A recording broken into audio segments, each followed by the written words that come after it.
Hi, and welcome to another nerdy cookbook episode of Is It With a Sandwich? I'm Zach Funk. I'm Joe Kira, and today we will be reviewing 50 Shades of Chicken by F.L. Fowler, if you couldn't tell by the really sexy chicken intro thing that I cut together.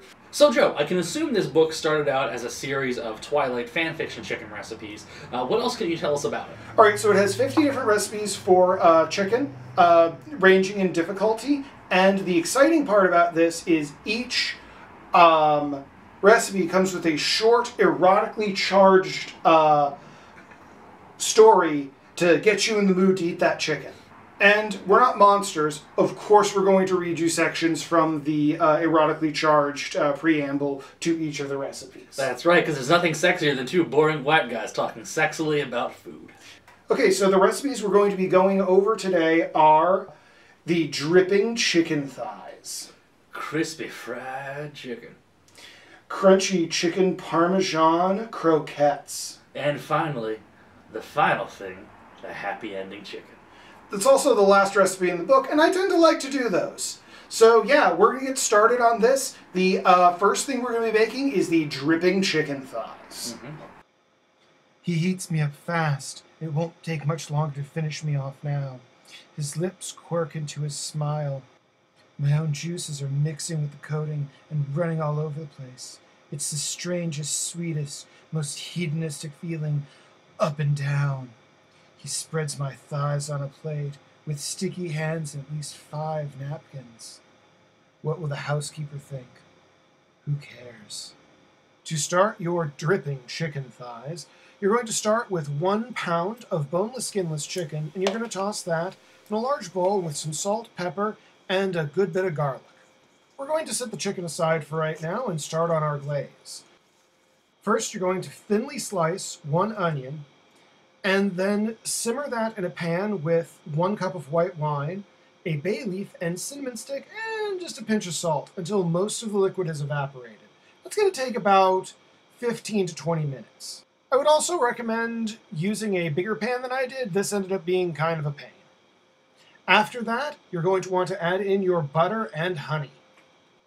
Once your glaze is finally finished, you're going to pour that over top of your chicken thighs and give it a good toss. You want to coat everything kind of evenly. Then it's time to put it back on a baking sheet, pour the rest of the liquid on, and toss it into a preheated oven.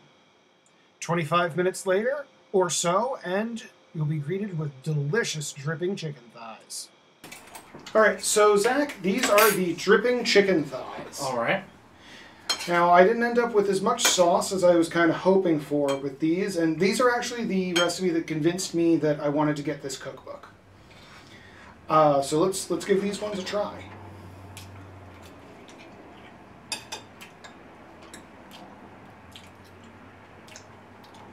They don't look as pretty as they did in the book, and it didn't crisp up kind of the way I was hoping it would, but man, I really like this. They're definitely good.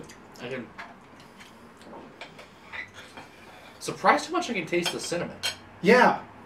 And it's not like overwhelming or anything, No. but it's not something you would normally expect to find in this kind of dish. Yeah, just for having that one stick in Yeah. the mix. This actually reminds me of the Futurama scene. Even ugly things can be beautiful on the inside from the cooking scene. Yeah, but... Because this is not an attractive looking dish. Yeah, but I mean, to be fair, even ugly things can be beautiful on the inside. It's kind of like our personal motto for life. That's true. But yeah, no, this is fantastic. If you couldn't kind of tell, I had the other chicken in the oven, and so Spoilers. Oh, yes. And that might have attributed this to not getting like golden brown and the nice little burnt edges on the onions. But honestly, doesn't matter. This is fantastic. Yeah, it's very good. All right. So next up was what I thought we were going to be closing the show with, but because I am bad at timing, we're going to be having the happy ending chicken second. Woo! Tonight it's a little French number. He massages the butter under my skin, mixed with herbs that smells like the south of France. He ties me up and roasts me gently and completely. The butter is so silky and wet. It brings out the essence in me. He sighs, "I love you, chicken." I love you too, Chef. Always. Sometimes a girl just likes to be treated like a chicken. So the first thing we're going to want to do is preheat our oven to 400 degrees. Next, in a small bowl, we're going to mash together 3 tablespoons of unsalted butter and 2 tablespoons of herbes de Provence. You're going to want to pat your chicken down entirely just to get it nice and dry. That's going to lead to a much crispier skin. Next, you're going to want to cover your chicken entirely with your herbes de Provence butter mixture. Make sure you get it good and under the skin as well. Once your chicken is nice and buttered up, it's time to truss your bird. 50 Shades of Chicken has an excellent diagram in the middle of the book that shows you how to properly truss a bird. I did not do as good a job as this diagram. Maybe it's because I kept my shirt on. Now, the book calls for you to add fresh thyme and minced garlic to your chicken. We didn't have that, so I added carrots, onions, and a little bit of pre-minced garlic. I think it'll turn out fine. We're going to salt and pepper lightly. Finally, you're going to want to place your bird into your preheated oven for about an hour to an hour and 15 minutes until it registers 170 degrees at the thickest part of the chicken. So this is the happy ending chicken, what we should be ending the video on, but I am bad at timing, as I mentioned. So we're just going to kind of get rid of the truss. The kind of helpful, the cookbook does have instructions for how to do this. I didn't do a great job, but that is because I was being silly. I'm going to take some breast meat as well, and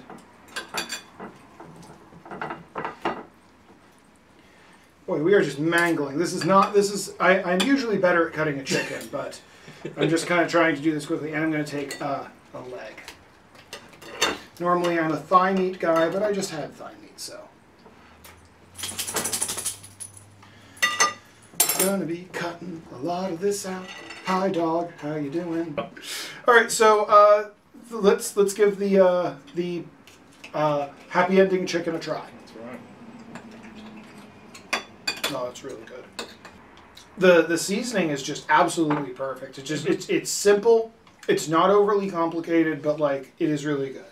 I know it's funny too because this is the first time I've been with someone as they made an entire chicken. Mm-hmm. And while it is fantastic, I also think, damn, you can buy one of these for $6. Yeah, I don't think it's that. I think that this is better than what you were going to pay $6 at a store for. Oh no, I'm not saying yeah. it works or anything. Just it is amusing thinking of like all this time put into it. Oh yeah. That is fantastic. Oh yeah. We're going to be going from kind of the more healthy end of the spectrum to the less healthy end of the spectrum. We're going to be doing the 50 Shades of Chicken's fried chicken, which will be a buttermilk fried chicken. On the plate, he commands, and he rolls me around in the flour like a pro. Hot damn! I'm nearly cooked just from the heat from his fingertips. My inner goddess is swooning in her red velvet coupe. She crows with ecstasy when, with a sudden shake, he deflowers me. To make your crispy buttermilk fried chicken, the first thing you're going to want to do is add 1/4 teaspoon baking powder to about 1.5 cups of all-purpose flour. You're then going to want to whisk together 2 eggs and 1/4 cup of buttermilk. You're going to rub your chicken with a mixture of salt, cayenne pepper, and black pepper, and let it refrigerate for at least 20 minutes and up to 24 hours if you're feeling crazy. You're going to then want to dip your chicken into your buttermilk mixture and then into the flour, shaking off any excess flour that seems to accumulate. Finally, you're going to want to add your chicken to oil that you've preheated to about 375 degrees and cook the chicken there for about 6 minutes or until it's registering an internal temperature of 170 degrees. All right, so now we have our buttermilk fried chicken. Mm-hmm. Now this looks just amazing. Yes, I'm going to cut into mine though because it is probably very hot. I'm going to not, because I am not a coward, but I'm also foolish. Oh yeah, look at that steam. Oh my god. So I've made buttermilk fried chicken before, and it hasn't turned out this well. Possibly because I never measure anything, and I actually measured things for this kind of. I didn't measure the flour. I'm not going to measure flour. No. You can't make me. Well, at least for this. For other things, I would measure flour. That's very good. Yeah, it has a crispness to it. Normally, if I'm doing anything like this, I'm going to put more seasoning and things into the flour or the That's what I was going to say. It feels like I'm going to use a little bit more seasoning. It's still very good. Yeah. I mean, yeah, that is something I typically do. And I don't know if that would make this infinitely better or anything, but like this is still very good. Oh, yeah, no. That is the suggestion of further seasoning is not a complaint. Yeah, these are just really good. Yeah. I don't really have a lot more to add to that, unfortunately. It's fried chicken. Yeah, it's fried chicken. It's very good fried chicken. So the last thing that we're going to be doing for 50 Shades of Chicken are the chicken croquettes. Little fried chicken doodads. I've never made these before, so I'm curious to see how they're going to turn out or how they're going to taste. I've never seen anyone move a knife so fast and sure. He passes it so smoothly into me. I hardly know what's happened till I fall apart into a crisp heap. I groan, reveling in the sensation as he corrals me with a deft nudge of the tip of his knife. He's earning that nickname tonight. Hi there, lovely viewers. So it turns out the footage from this section kinda got ruined. Not unlike the croquettes themselves. Oh shoot, spoilers. So we're gonna kind of just skip this part of the video. If you think this is a cop-out so I don't have to fix a bunch of footage in post, you are correct. Alright, and lastly we come to the chicken croquettes, which you can see just the difference that a little bit of time made on these. Yeah, very, very significant difference in time. I'm going to try one of the burnt ones first. No, try one of the not burnt ones first. Yeah, I'm going to cut into mine like a civilized person.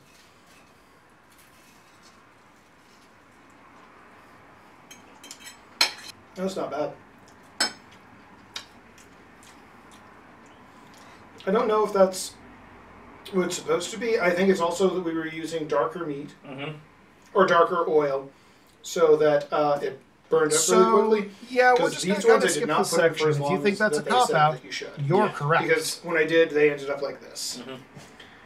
So we can't 100% hold anything wrong with this recipe to the recipe and partially to our own misgivings. Yeah.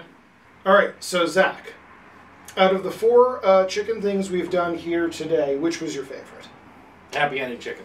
Yeah, I'm going to agree with you on that. That was just, it was a traditionally cooked chicken, but like, it was fantastic. There's a reason it's tradition. Yeah. Probably my second favorite was probably the chicken thighs. But that also might just be because I like chicken thighs, onions, and everything. But like, the seasoning for that one was very different and very interesting. Croquette's definitely the weakest. Yeah. I think maybe if I had done a better job, they would have turned out better, but... That's still debatable. Yeah, and then the fried chicken was... it was fried chicken. It was very good, yeah, but it didn't do a ton extra. So, reach over and grab the book. So, 50 Shades of Chicken. 4th or 3rd cookbook I've reviewed on here. First one with you. Yeah. I would recommend this book. This is... The recipes in here are good.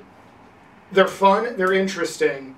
But, like, the novelty aspect of this novelty cookbook is what takes it kind of over the edge for me. Yeah, I think the novelty aspect is cute. But I am not as enamored with it as you are. Well, yes, but this is also about reviewing novelty cookbooks. So. I understand. But you want a bit more out of your cookbook than just the novelty aspect. I don't know what I want out of a cookbook. That is fair, but it's not this. Here, are you going to slap the cookbook for being bad? Oh. That's right, you like it. But yeah, thank you guys for joining us on this little expedition into 50 Shades of Chicken. I really enjoyed it. Wow, this took a long time to film. But yeah, this, if you can't tell from the lighting... we started in the day, it is no longer the day. Yeah. It's almost like cooking 4 chicken dishes takes a lot of time. I know, who'd have thought? Now, excuse me, Joe, I'm going to go get some KFC on the way home. Oh, God. I'm going to go eat a vegetable so I don't die. Hey, you've watched 50 Shades of Chicken, and guess what? We are now at 100 episodes. Yeah, I wasn't planning on this weird little video I shot a couple months ago to be episode 100, but here you go. Thank you guys for joining us for like 100 episodes, and we've got a lot of stuff planned. Yeah, it should be fun. I enjoy doing this, Joe enjoys doing this, and hopefully you enjoy watching us. And if you don't, why are you still watching? Yeah, this is like tacked on at the very end of this video. Yeah, what really, go be productive.